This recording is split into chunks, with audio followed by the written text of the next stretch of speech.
Cròniques de Gothel. Capítol 156.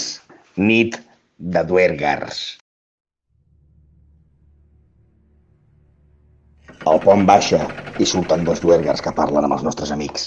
El coronel Lucian beuen com una baba per sobre de l'aigua. S'esmuny i es desguissa cap a ells. Hi ha alguna cosa fosca a prop d'ells, a l'aigua. Els Duergars tenen una conversa que va pujant de to. Cada cop s'incrementa el número de bombolles al fossar. Gero i l'elf veuen com un Duergar guardià agafa un dels nostres amics i l'intimida per tirar-lo a l'aigua, bombollant. Ràpidament de l'aigua surt un tentacle blanc que li llepa la cara. Acte seguit, el guardià talla el cap del nostre Duergar, Sam, que és devorat pel tentacle. Els guardians comencen a cridar i comencen a pujar al pont. El doctor Gero fa un dispar certer al cap d'un guardià de la muralla. Tot el grup va cap allà per entrar a la muralla a temps. Eisenhorn es transforma en el fill del vent i aconsegueix entrar enmig del pont com Carl Lewis.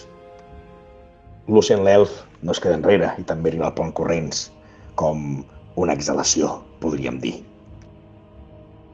Al mateix temps, aconsegueix disparar i acabar amb un enemic de la muralla. Els Duergars nostres ens ajuden, però disparen als enemics sense molta punteria. Els dos Duergars enemics, veient el fill del vent, es llencen contra ell però no aconsegueixen derribar-lo. Lucian nota com els tentacles blancs comencen a pujar-li per les cames.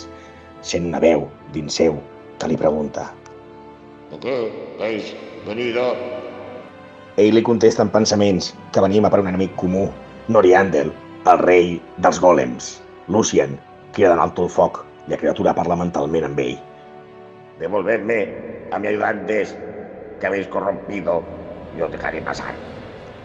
Lucian surt del pont amb la paraula del Kraken intacta, però Eisenhorn es queda allà fins que tanca i arriba dins del castell amb els Duergars. Lucian parla amb la criatura perquè no ens faci mal si alliberem els seus Duergars.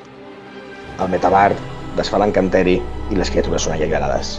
Un Duergar va cap al tentacle i l'acaricia.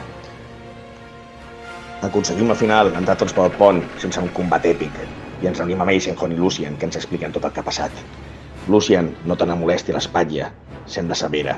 Alistair li revisa i li troba una fletxa clavada. Encara té un toc carmesí d'algun encanteri. L'elf ho reconeix com una marca de caçador. Sembla que ens poden estar seguint. Passem d'allà que aquesta petita fortalesa fins a un laberint de ruïnes d'edificis.